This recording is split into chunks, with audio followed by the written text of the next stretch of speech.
several of the, well, maybe not several, Faith, I think, mentioned Poem and You class. This is a short course, a 4-week course that we've started doing in October through the Learning Force division of the college. It's a little short course, and so some of the readers that you're hearing tonight are from that class. 5 of them, actually, are here tonight.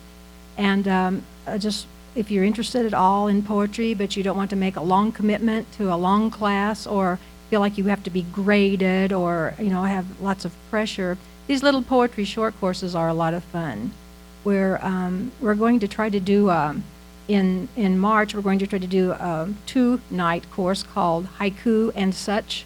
We're going to maybe in the spring do form poems, and then maybe in the fall continue to study in-depth a poetry topic. This past October we did the elements of literature in poetry, where we looked at plot in poetry and character in poetry and setting and theme and so forth like that.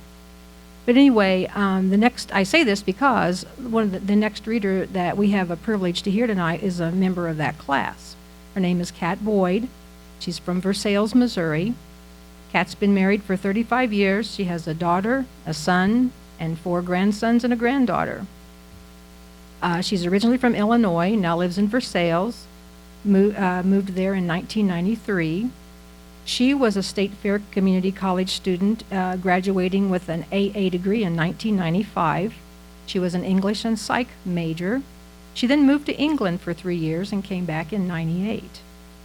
She began writing poetry in high school, is an avid journalist, and considers writing good therapy. She says, "I allow words to flow through me onto the paper, and then I use my editor self to polish it up." So we'll be privileged tonight to hear the results of that process. Kat Boyd.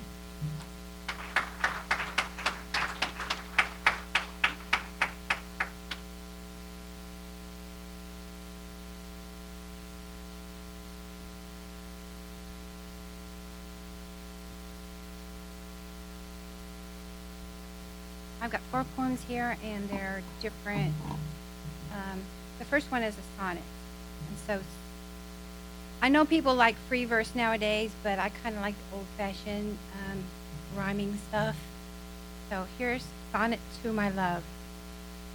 Once, laughter echoed, but not anymore, for silence now engulfs my broken heart.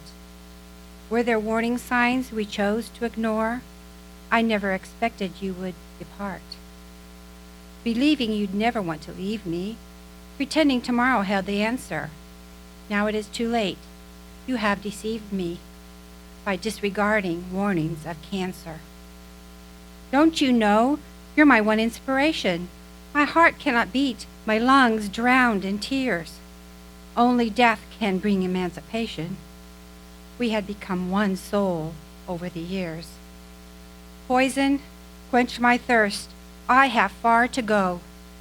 Sleep, oh, quickly come. I miss you so.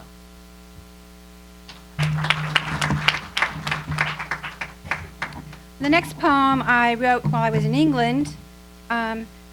It's called Man versus Nature, or The Soldier and the Bee. The man sat in his deck chair, pouring English tea in a cup, just beginning to relax a bit when buzzing made him look up. This 80-year-old soldier became quite irate, you see, when this unlikely rival came uninvited to tea. The bee felt this his orchard, this man an unwanted guest. The soldier laid his claim here, branding this bee a pest.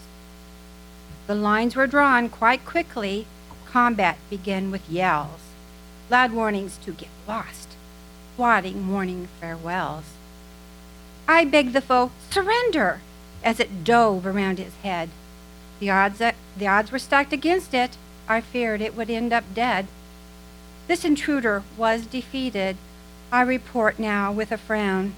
One bee is now a prisoner in a cup turned upside down. This soldier won the battle. Mother Nature wins the war. For we have gone away now, but the bees have returned once more.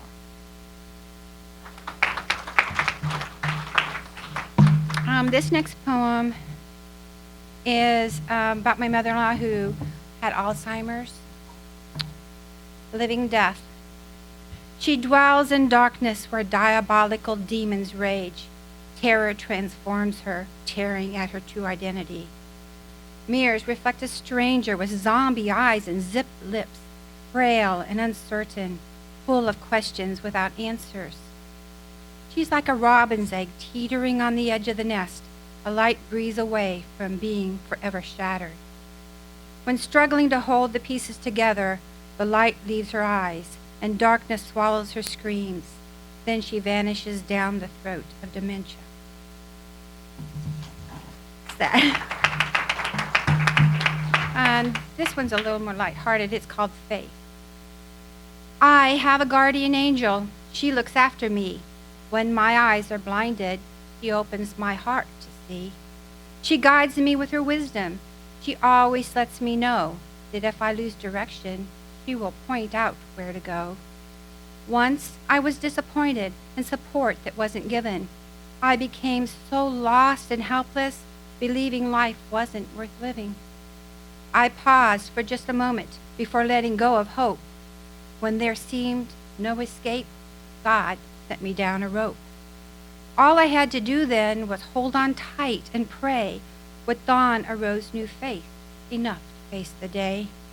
My eyes began to clear as I emerged from the well. I hadn't meant to fall so deep into this lonely shell. That day the sun shone brightly. I could no longer recall why I was disheartened or what made me feel so small. Sometimes I try to stand alone, so strong and tall and brave, forgetting Jesus loves me and came to earth to save. At those times I'm frightened. The world is just so large. By joining forces with my Lord, I truly can take charge. Thank you, guardian angel, for staying close to me.